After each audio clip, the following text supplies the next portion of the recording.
Саламатсыздар урматтуу көрүүчүлөр, саламатсыздар урматтуу китепканачылар. Бүгүн атайын бүгүнкү выпускта атайын легендардуу агайды чакырдык эле. Гапар агай менен бүгүн маек болот. Ошол үчүн азыр агай сизге келгениңизге ыраазычылык билдирем. Ар бир минутаңыз сиздики кандай десем жазылып, жана ошо 10 минут 20 минут убакыт таап бергениңизге да ыраазычылык билдиребиз. Андан кийин бүгүн блогдо атайын көп суроолорду чогулттум эле китепканачылардан жана жөнөкөй адамдардан чогулткам. Жана кызыктуу бул элдин баары Агай деген кинодон абдан сизди таанып калды. Профессионалдык средада болсо мурун эле таанычыбыз сизди, бирок масштабтуу түрдө эл ошо Руслан Акундун кино тасмасынан таанып, элдердин баары кызыгып калды да. Андан кийин ошо изилдеп көрсөм, жалаң сиздин өмүр баяныңыз жөнүндө кандай кыйынчылыктарды өтүп, новаторский идеяларды ишке ашырып, чоң жумуштарды ишке ашырган экенсиз. Андан кийин бүгүн кеп болсо, бул ошо сиздин китептериңиз боюнча сүйлөшөйүн дедим эле. Ошол эң негизгиси мындай результат бар да. Сизде средний балл ОРТ жалпы республикалык тестированиянын ортоңку баллы 170-174 тегерек болуп атса, Кыргызстандыкы 124. Ошо кыргызстандыкы боюнча сиздин мектебиңиз ошо 170 тегерек болуп атат да. Бул аябай чоң жетишкендик дейбиз. Андан кийин ошонун баарын сиз тээр менен, опыт менен ошо китепке өткөрдүңүз. Ошо китептер жөнүндө эметейин дедим эле, сурайын дедим эле. Бул педагогдорго ошол китеп же жөнөкөй адамдарга? Алгач ушул бизди чакырып, ушул жерге интервью алганыңызга, уюштурганыңыздар үчүн чоң рахмат.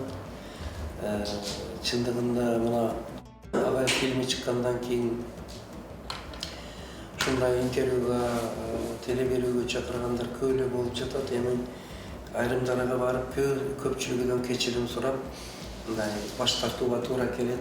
Баарына эле бара беришке убакыт да жок, үстүнө эми бир аз мындай адам өзүң да тартылат экенсиң.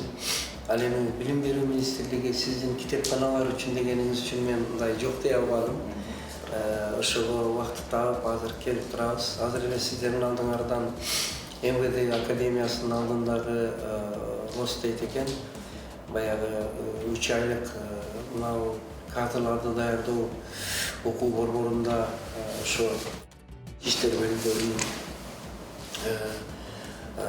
ошо кадрларды даярдоо бөлүмдөрүндө сабак жолугушуу лекция өтүп келдик.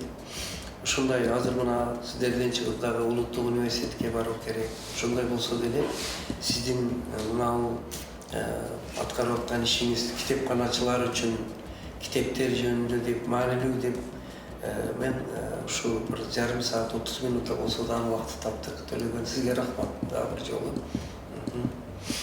Эми жана китептер боюнча суроолоруңузга мен өзү бир китеп жазуучу деле эмесмин, өтө чоң мындай жазуучу эмесмин. Адис өзү кесип мугалим.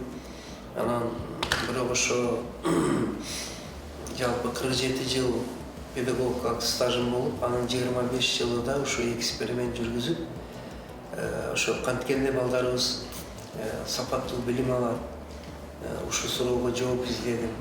Анан ошонун абалды жакшыртыш үчүн ошо Агай фильмиде көргөнүңөрдөй бул жаңы методдогу, жаңы көз караштагы, жаңы стилдеги, жаңы мазмундагы мектепти ачалы 21-кылымда жооп берчү талаптарга деп ошо кинодогудай мектеп гимназия эле эмес, аны мен проблемалык лаборатория деп ачтым. Анткени билим берүүдөгү, үй бүлө, мектептеги балдардын билим алуусунда проблемаларды үйрөнүп, анан ошону чечүү жолдору боюнча. Анан ошону илимде жүрүп, ошо байкагандарымды күзөтүп, жазып, экспериментти жазып жүрүп, анан ушул суроолорго, ошол проблемаларга китептер жазылып калды. Мен негизги жалпы иликтеп, анан китепке түшүргөнүмдүн 3 чоң суроо болду. Биринчиси бул эмне үчүн балдар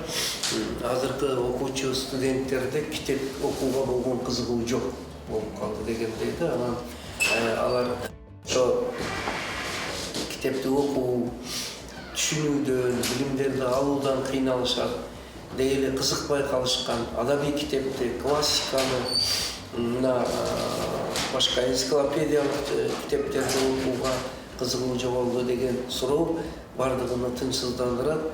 Анын ордуна балдар баары мынага менен оор болуп калды. Мында деле өтө жакшы жактары бар, приложениялар бар, учебный өтө жакшы берди, бирок өкүнүчтүүсү көбүнчө мындай TikTok, анан фильмдерди көрүшүп ошол менен аларды окуп калат. Анан ошо эмне үчүн окубай калды деген биринчи суроого жооп берип ушул китепти жаздым. Мунун аты акыл эмгегинин маданияты. Көрсө, бул жерде көп себептерин жазганмын, анан чечүү жолдорун жазганмын. Мунун ичинде ал жөнүндө кийин токтолгон бул обзор болсун. Экинчи бири, эмне үчүн ата-энелер ошо өздөрүнүн балдарынын билимиге кызыкпайт?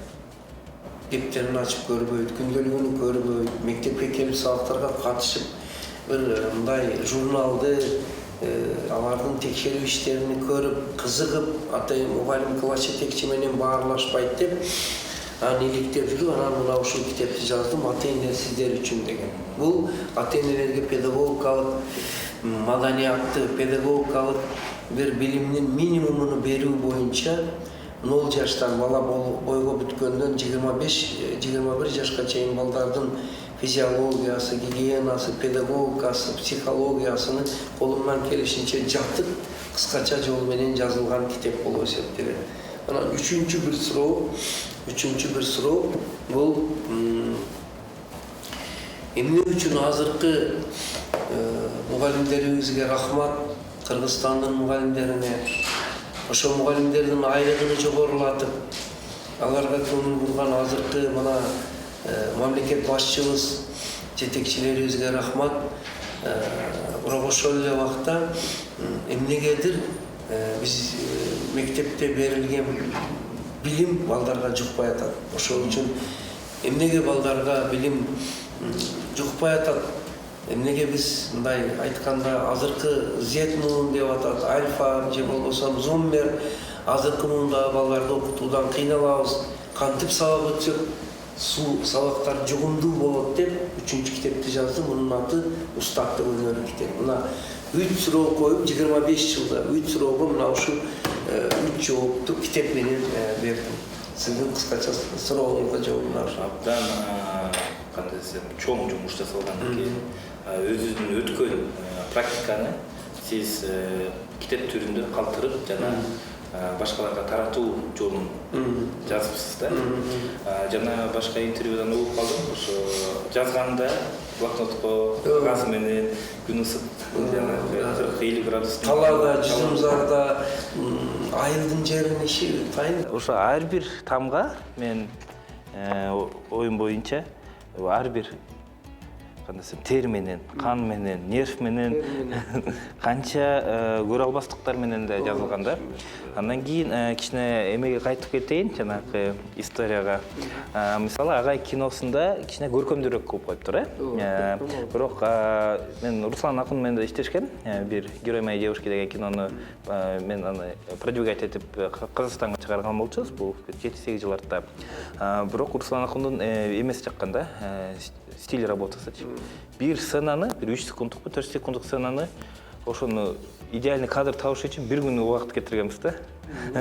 Бул больницада болгон бир ситуация болчу, ошо бир койканы частныйларды карадык, государственный карадык, жакпайт, жок бул жакпайт деп ошондой эметкенде аябай вау дегем да. Ошо ар бир кесибин сүйөт экен депчи. Мисалы, сиз өз кесибин сүйгөн үчүн, профессионалдуу болгон үчүн сиз ошону да калтырып кетейин деп атасыз да. Андан кийин мындай суроо пайда болду. Балдарды азыр айтып атпайсызбы? Заман өзгөрүп атат. Технология өзгөрүп атат. Сценарий түрүндө ар кандай программалар чыгып атат. Бирок адам өзгөрүү бул ошо боюнча эле калды да. Эми ошону кызыктырыш үчүн бул ата-эненин да колунан турбайбы? Бала алдыга жылыш үчүн бул бала бир өзүнүн эле кандай десем коллектив эмес, өзүн окуган окуучулардан эмес, мугалимден эмес, ата-энеден да абдан көз каранды экен да. Андан кийин ушундай бир суроо пайда болуп атат. Мен мисалы азыркы заманда азыр элдин баары убакыт жок деп чуркап жүрөт. Балдарды кантип тарбиялаш керек. Эң жакшы суроону бердиңиз. Мына ушу жанагы ата-энелер үчүн жазган китебимдин ичинде сиз айттыңыз, ата-энелерден көп нерсе көз каранды экен деп. Алгач бул жерде ошо баланы үй бүлөдө тарбиялаштын багыттары: эмгекке тарбиялоо, адамгерчиликке тарбиялоо, билимге кызыгууга тарбиялоо, устаттарды, мугалимдерди мектепти сыйлап билим алууга тарбиялоо, эстетикалык тарбиялоо, адеп ахлак тарбиясы, дене бой тарбиясы деп тарбиянын багыттары да бул жерде берилген, үй бүлөдө берилет. Анан ата-энеге ошолорду каяктан алса болот дегенге ата-энелер үчүн окушу керек болгон китептердин тизмесини бергенмин ал жерде. Ата-эне болом десеңиз, мына китептерди окуп чыгыңыз керек деп.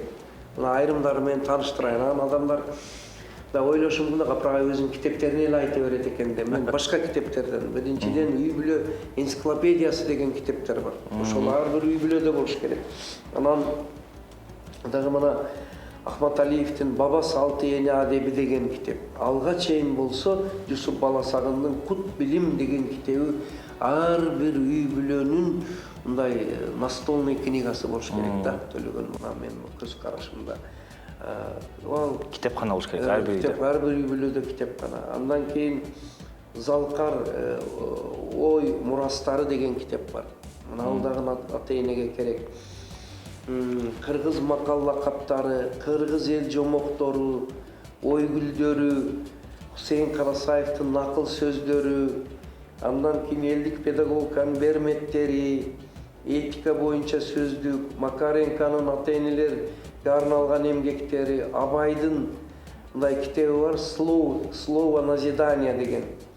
Андан кийин Мудрость воспитания деген книга для родителей бар. Анан как вырасти здорового ребенка деген и жана кыргызчадан болсун десек эгер дагы азыр Сабыриптаров деген бир кыргыз педагогу өткөн. Мына желектин авторлорунун бири. Ошонун адеп билими деген китеп Кулматов менен бирге. Андан кийин балдар үчүн менин алгачкы энциклопедиям, андан кийин Куштарбек Кимсановдун Асыл адамга айлангандар, анан Нуржигит Кадырбековдун Ант деген, Мамбет Асан Ибраевдин Биз эмнеге китеп окуушубуз керек деген. Анан кийин өзүмдүн дагы ата-энелер сиздер үчүн деген китебимди ата-энелерге сунуштагам. Мына көрсөңүз азыр мен толук эле бир үй бүлөлүк библиотеканын ата-энелер үчүн китепкананын тизмесин айтып койдум да. Эми миң өкүнүчтүүсү окуган ата-энелер бар, бирок көпчүлүк ата-энелер китеп окубайт да. Тилекке каршы. Тилекке каршы. Бирок китепкананы, мисалы, мен азыр кызык эметип аткам, анализ кылып жүргөнбүз китептер боюнча. Азыр китеп сатылуу жагы өсө баштады. Аябай тенденция кетти эле. Мисалы, китепканачылар бизде тилекке каршы уже профессия кандай десем өлүп баратат деп эле кандай клима коюп коюшкан. Андан тышкары стереотип бар. Китепканачылар, мектеп китепканачылар жылдын башында окууга китептерин берет, жылдын аягында окуута китептерди алып коет деген. Сиз мектепте иштеп, эми билесиз да, китепкананын деле жумушу аябай чоң. Андан кийин накта китепканачы бул балага сүйүү чакыруу, окууга үйрөтүү деген негизги максатта миссиясы. Жанагы административдик жумуштар ал башка. Ал китеп айрылып калса ондойт, жок болсо запрос берет. Ал башка административный жумуштар да. Ошол жагынан сиздин азыркы китепканачынын ролу кандай деп ойлойсуз? Рахмат мына сурооңузга. Мен ойлоймун, китепканачы мектептеги окуу жайдагы эң ардактуу кызмат орunu болуш керек. Биринчи, экинчиден эң мындай өзү мүмкүн болсо талапка жооп берген билимдүү болуш керек. Үчүнчү, мүмкүн болсо ошо мен тамашалап айтам, китепканачы китепканасында канча китеп болсо ошону окуп чыккан болуш керек. Энциклопедиялык билимге ээ болуш керек. Анан китепканачынын жана сиз айткандай башта берип, анан акырында чогултуп алыш эмес.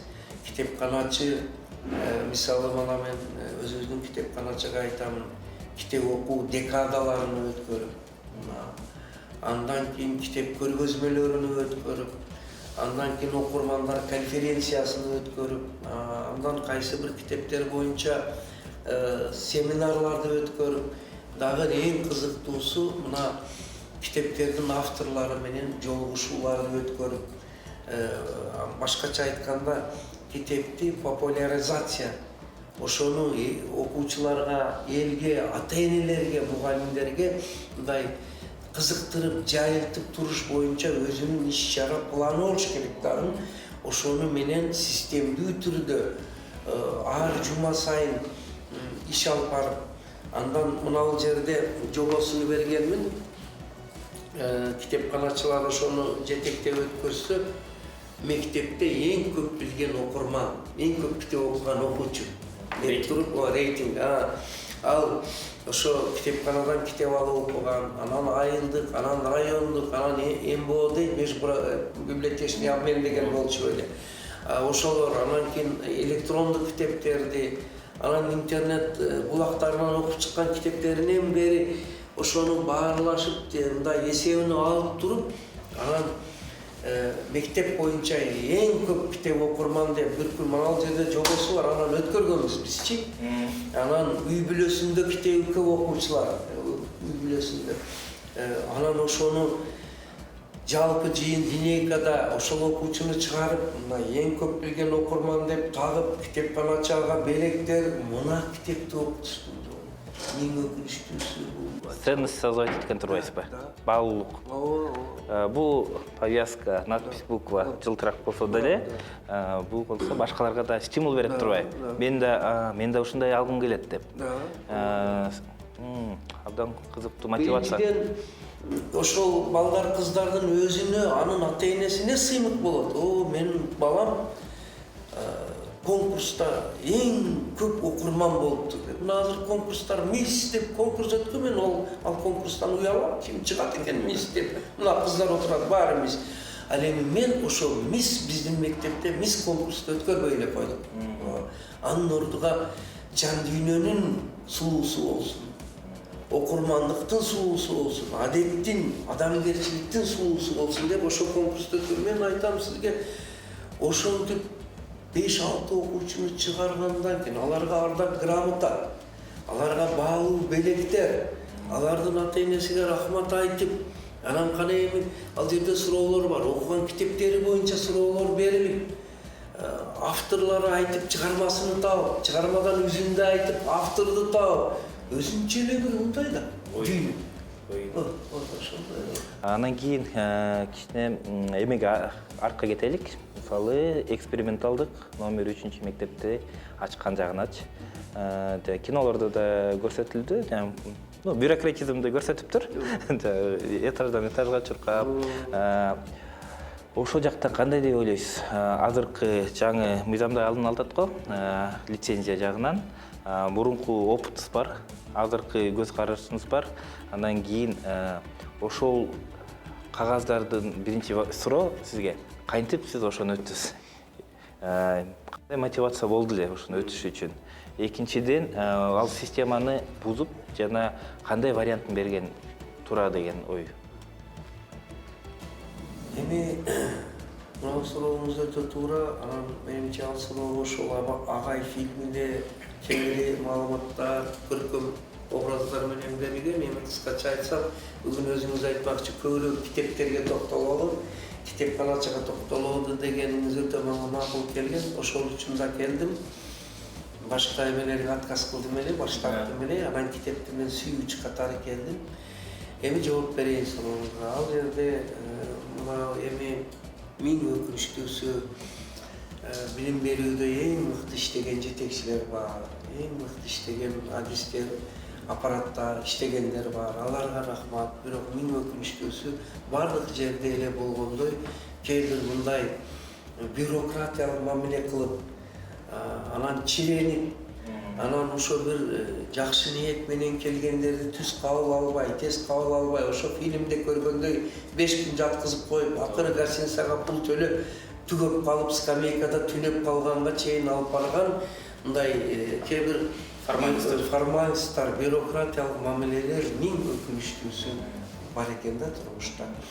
Эми өзүңүз айткандай Руслан акын ал жерди көркөм иштеп чыгып берген, бирок ошол дагы ал өткөн эле история эмес, бүгүнгүгө дагы мындай ишарат да.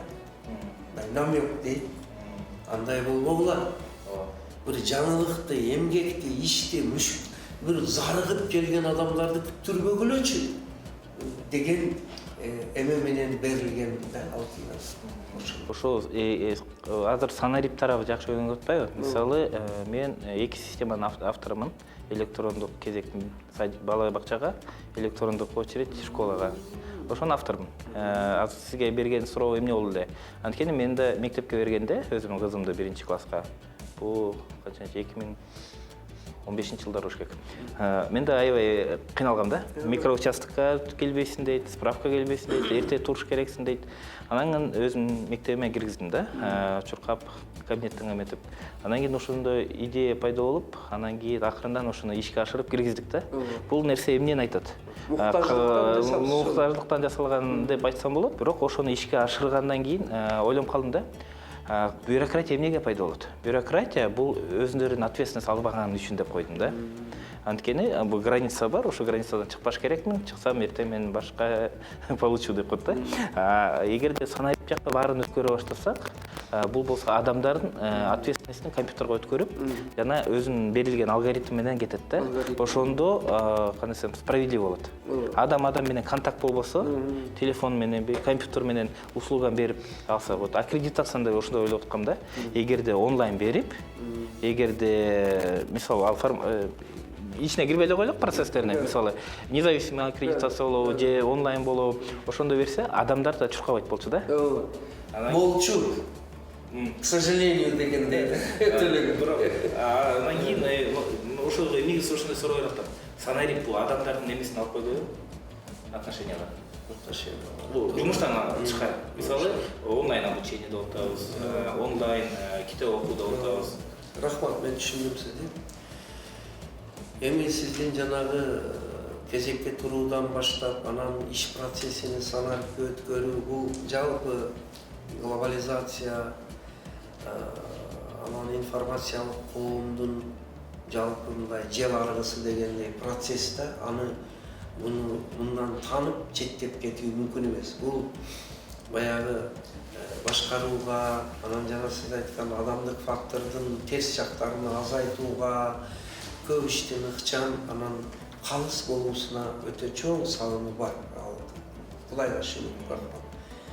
Ошол эле убакта сиз айтмакчы, адамдык мамилени алыстатып коюш, дагы бир кээ бир мындай аралыктан отуруп иштеп, сүйлөп, мамиле кылганда онлайн, офлайн, мана сабак өткөндө дагы эмне болгон учурда дагы офлайн өткөнгө жетпейт да.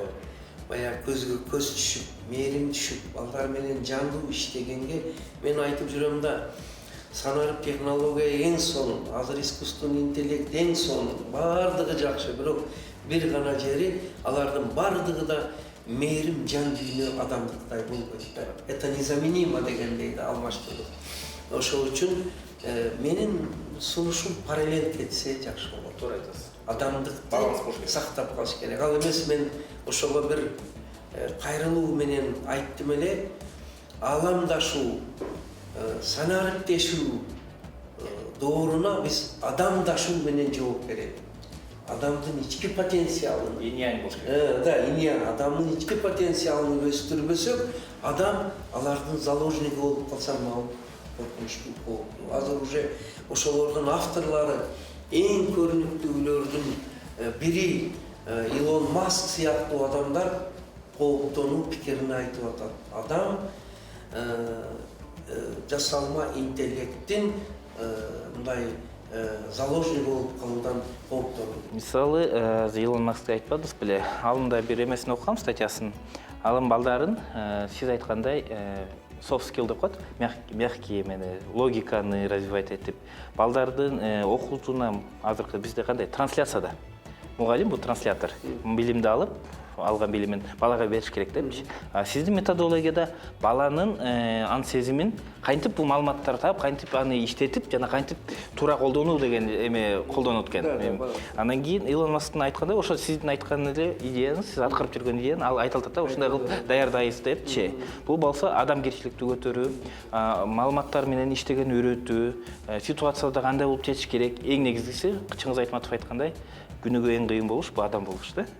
Ошол жагынан айтайын дегенде, сиз 17 китептин авторусуз. Мен билген боюнча, эгер туура эмес болсо, эметип коюңуз.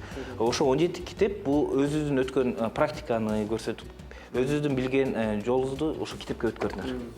Анан мугалимдер да бар да, көп. Мен да китеп жазгым келет деп. Мисалы, мен да сизди көрүп, мен да китеп жазгым келип кетти. Баштадым эле, бирок эме 1-2-3 тамга баштадым, андан кийин кыйын экен жазыш. Андан кийин анын азыр рабочий названиясы санарип чиновник деп койдум. Кудай буйрса чыгат деген ой бар, бүтүрсөм. Андан тышкары ошо китеп жазганга эмне совет бере аласыз? Китеп жазганга эми мен мындай китепти баягы сиз өтө бир жакшы ойду айттыңыз. Мен азыр сиз менен мына әңгемелешип отуруп дагы сизге болгон урматым ашып атат. Терең анан кеңири кругозордогу инсандыгыңызды көрүп баалап жатам. Сиз ошо бакчага балдарды мектепке орнотуу муктаждыгы кыйналып туруп, анан ошону ойлоп таап, анан мен ошо жазып койдум автор катары деп турупчу ошо проект программасын жаздым дегендей. Мен дагы ошо 25 жыл эксперимент жүргүзүп, эмнеге балдар окуудан кыйналат, эмнеге ата-эне баласын тарбия берүүгө кызыкпайт, эмнеге мугалимдер өткөн саат жукпай атат деп туруп, ошо ойлорумду эле жазып отуруп, ошо китеп болуп калды да. Китеп жазуунун 2 түрү бар экен да. Түрү көптүр, мен билем. Бирөөлөр ошо мына ушундай китеп жазса жакшы экен, анан мен да жазайын деп кыялданып жазышы мүмкүн экен. Просто да, да. А кимдир бирөөлөр проблеманы көрүп туруп, ошону чечүүгө, ошол маселени алып чыгайын, коомчулуктун көңүлүнө бурайын деп туруп жазат экен да. Баягы сиз айткан талапка жооп, баягы Тойнбинин вызов-ответ деген теориясы бар, билсеңиз, ошо америкалык окумуш бар. Ошо сыяктуу чакырыктарга жооп катары жазылган китептер. И мен китеп жазам деген башка мугалимдерге дагы жазгыла, жазса өтө жакшы болот деймин, ошол гана калат, ошол гана элге кызмат кылат деймин. Баягы бир термин бар, масштабирование деген. Бир мугалим бир мектепте гана сабак өтөт да, мисалы үчүн 100-500 миң. Ал эми китепти жазсаңыз, уже сиздики масштабирование ошондо. Азыр мынау китептер, мынау акыл эмгегинин маданияты 15-чи жолу басылып жатат. 15-чи жолу кайрадан обновление, кайрадан басмага берилип атат. Бул чоң маселе. Демек спрос бар буга, талап бар да, 15-чи жол. Бул бир болсо, экинчиси азыр бул китеп акыл эмгегинин маданияты түрк тилиге которулду, орус тилиге которулду, и сыймыктануусу англис тилиге которулуп Лондондон чыкты, Англиядан, Лондондон чыкты. И мына буга орус илимдер академиясынан Прихожан Анна Николаевнанын отзывы турат, бул китепке берилген. Вот кээде бизде мындай анчалык маани бербей калып, тоотпой, үсүртөп карагандарга мен тамашалап айтып коем да. Эми өтө биз күчтүү болсок, Москванын академик Прихожанча болорбуз. Ал баа берип бул китепти орус тилиге которулушка сунду. Андан да кээ бирөөлөргө айтып коем да. Ал жерде Лондондук профессор Джек Холбруктун бул китепти англис тилиге которуу жөнүндөгү сунушу турат. Мына англис тилде жазганбыз, анан жазылган, анан котормосун бул жерге берип койгонбуз. Мына бул жерде айтып атат: впечатляющий набор идей, который, я надеюсь, будет оценено в Кыргызстане. Было бы хорошо перевести ее на английский язык. И ушунун сунушу менен анан бул англис тилге чыгып атат. Ал эми өзүбүздүн Кыргызстанда азыр мындай бир аз Ошол жагынан кичине подтекст түшүндүм сиздин оюңузду. Менде мындай суроо да, прямой. Эмнеге биз Кыргызстан өзүбүздүн геройлорубузду, өзүбүздүн авторлорубузду, өзүбүздүн программаларыбызды же эмелер сыйлабай башка мамлекеттикин карайбыз да. Андан кийин алардын опытын биз өзүбүзгө кандай десем, вау деп принимать эткенди жакшы көрөбүз да. Эмнеге биз Кыргызстанда чыкканда, биз кыргыздардыкы бул начар деген стандарт кылып эле зародышты эле өлтүрө беребиз да. Бул эмнеден ой пайда болду менде? Мисалы, Жан китеп деген мекемеде мен иштейм, ал жакта директор болуп. Андан кийин биз болсо китепканачыларга атайын программа жасадык. Бул болсо система учета учебников. Аналогтор Кыргызстанда жок. Бирок Орус Федерациясында программа бар, 55-64-32 деген. Бирок алар жылына кымбат акча сурайт, а биздики бекер. Андан кийин алар менен салыштырсак, биз жаңы ачылганбыз, 2 жылда жасап атабыз ал программаны. Алар 10-15 жылдан бери жасайт, опыты да чоң, жана эмеси көп да, ресурстары да көп болчу. Анан кийин салыштырганда кээ бир айтат, сеники эме Кыргызстанда жасалбады эле, сеники эме там. Кечирип койгула. Алар 10 жылда башталды. 10 жылдан биздин эле программа алардан кем болбойт. Андан кийин ушундай суроо пайда болуп калды да, эмнеге Кыргызстандын МДН KG дегенди биз өзүнчө мындай түшүрө беребиз да. Бул стереотип кылып койгонбу бизге, же бизди кандай өспөсүн деген мындай планка коюп койгонбу деген оюм бар да. Сиз ошо жагын кандай деп ойлойсуз? Ошо мен bir 4-5 ай ilgari жогорку кеңеште сүйлөдүм мен. СОС комитети бөлүмүндө Венера Райымбачаева рахмат, ошолор уюштуруп чакырып сүйлөдүм.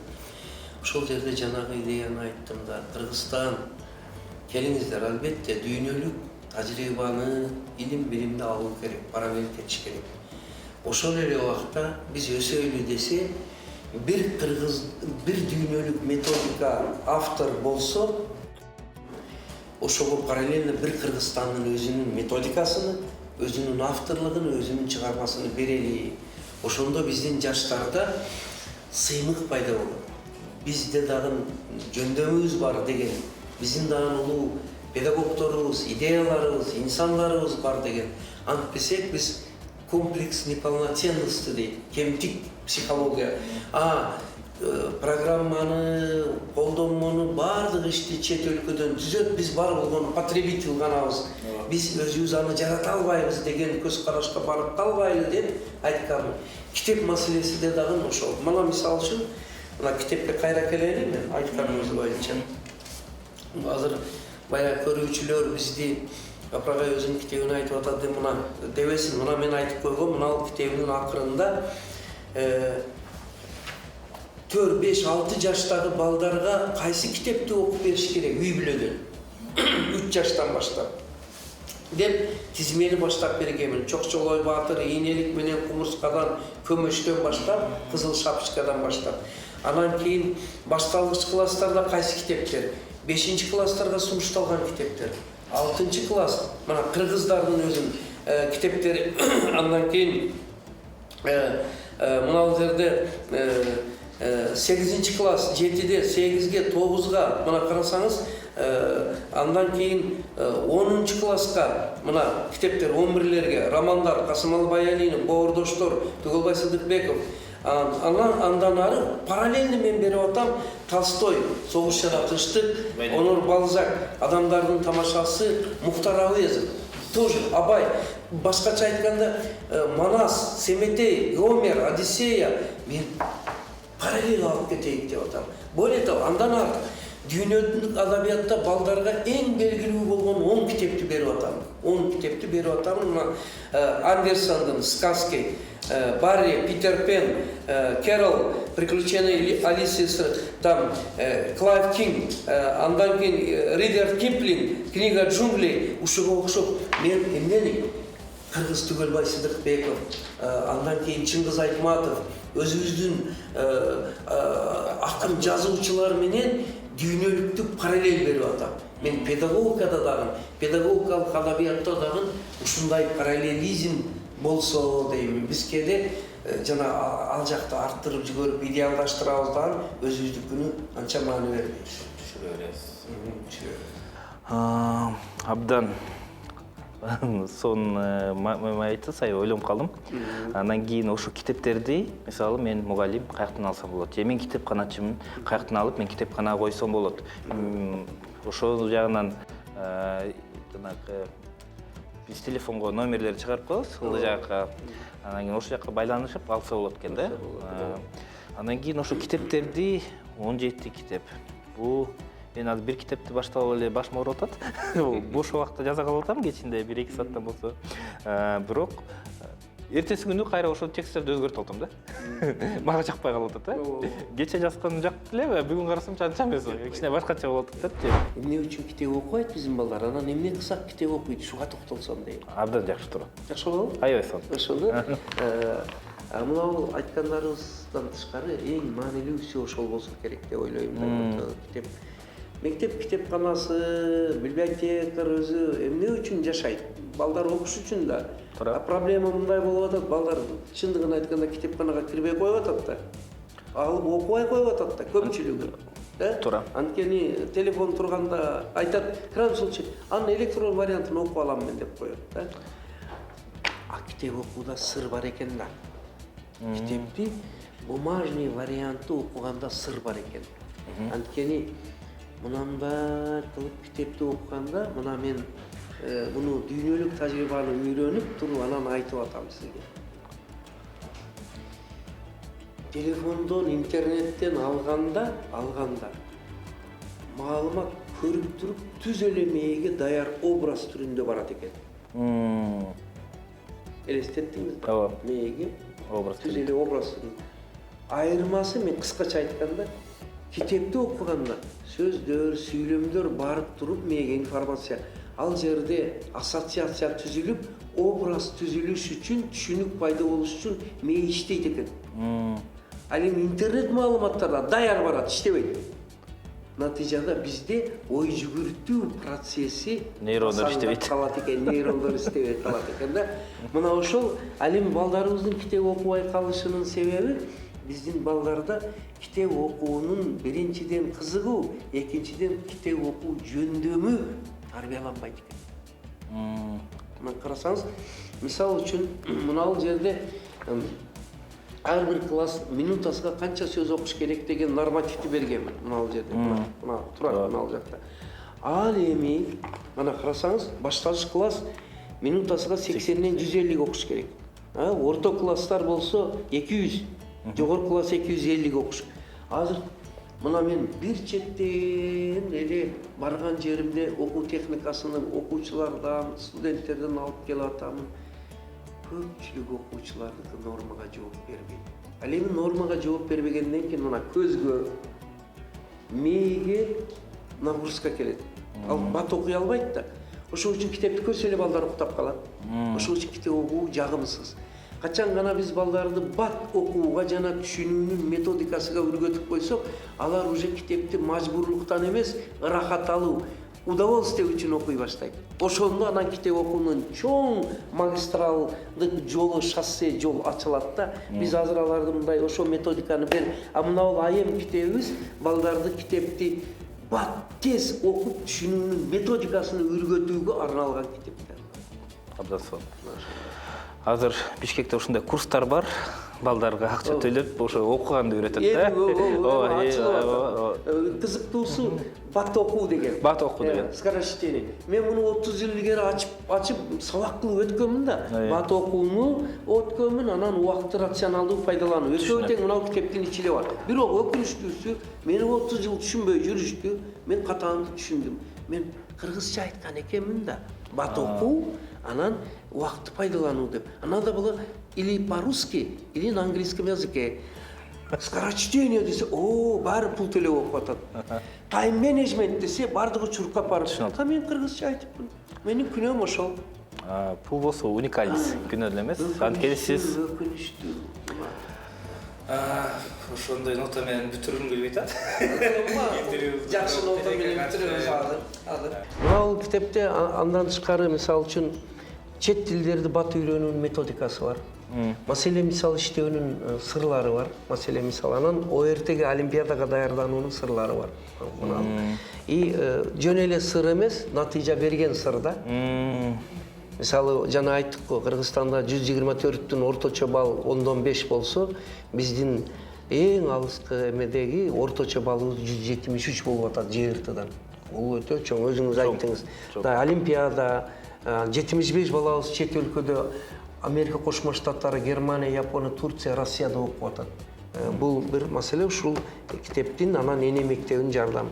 Андан мынау китебизде болсо, мугалимдер үчүн кандай кылып окутсак балдарыбызга билим жугат, анан олимпиада ОРТге даярдануунун мугалимдер үчүн колдонмосу бар. Анан сабакты мыкты өтүүнүн сырлары бар. Ал эми мынауында болсо студенттер үчүн жаздык. Бул жаңы эле чыкты.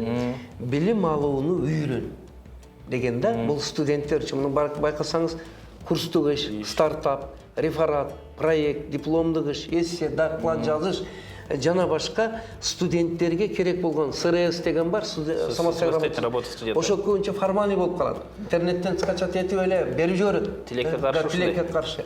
А чындыгында мына жерде ошолорду мына кандай кылып ар бирини жазыш керек, ошонун методикасын бул жерге берип койдук студенттер үчүн.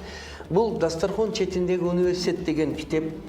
Бул үй бүлөдө балдар менен ата-эне bir jumada 1-2 жолу өтүүчү, мына жазып коюптур. Ата-эне балдар менен Дастархон четинде өтүүчү тарбиялык сааттар, сухбаттар. Бул жерде бүт актуалдуу темалар боюнча, мына мисал үчүн бир теманы айтып коеюн, бир сухбат.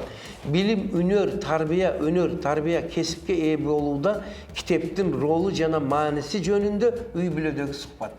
Вот сиздин темаңызга ачсам эле өзү туура келди. Мына көрдүңүзбү? Бул жерде дагы кандай уул кызды үй бүлөлүү болууга тарбиялоо, даярдоо жөнүндөгү тема. Дагы бир атсак эгер, мына карасаңыз, ак эмгек бешене тер менен дүйнө табуу, коррупцияга барбастык деген тема. Ушул сыяктуу темалар бул үй бүлөдөн сиңсе, эртеге алар министр болсо коррупцияга барбайт. Эртеге алар жетекчи болсо таза иштейт. Жана башка жакшы үй бүлөлүү болот. Дастархон өзү аты дагы жакшы да.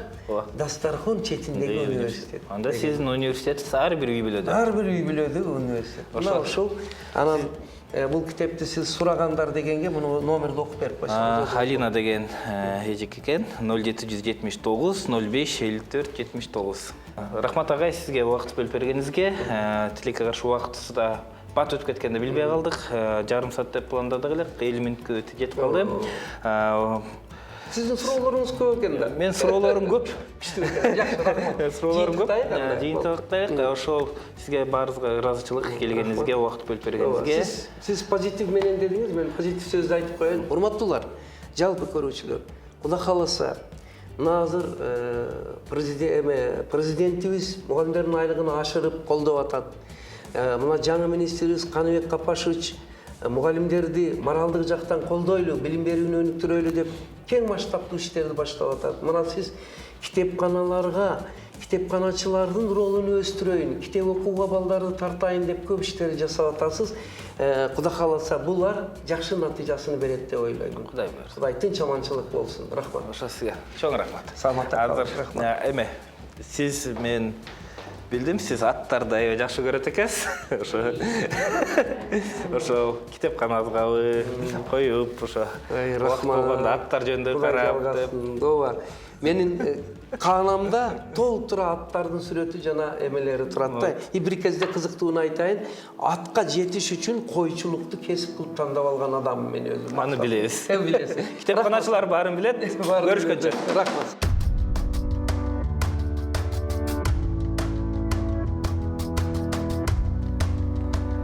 Баарыңарды жеңишиңер менен балдар.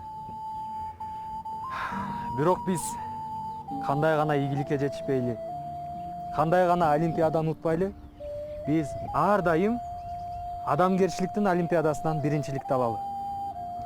Мактанбайлы, бирөөнү кемсинтпейли, өйдөдөн төмөн карабайлы. Мына дүйнөнү карабачы. Кандай экен? Дүйнөдө толгон жакшылыктар бар. Ошону биз эмне кылышыбыз керек? Дүрбөлүн салып издешибиз керек.